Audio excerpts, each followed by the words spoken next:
Известното заминување на градоначалникот на Штип Благој Бочварски за министер инстантно ги префрли партиските активности на друг колосек.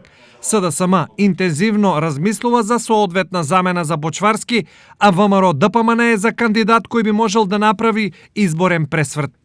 Ненадејната ситуација бара брзи партиски одлуки од важно значење, зашто и за едните и за другите по Скопје Штип веројатно е вториот најважен политички трофеј во државата.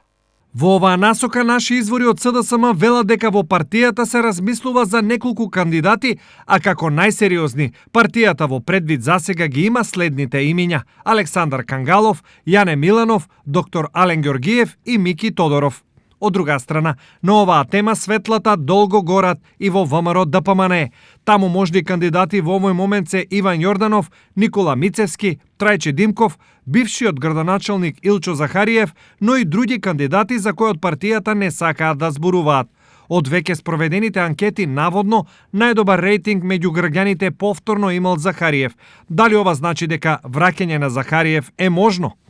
Изненаден сум, бидејќи за таква опција јас воопшто не размислувам и слушам прв пат. Коментираше кратко Захариев. Веројатните воредни локални избори се условени со законски термини кои нивно одржување предвидуваат на крајот од октомври и почетокот на ноември. Време кратко, но и доволно за промена на партиските размислувања.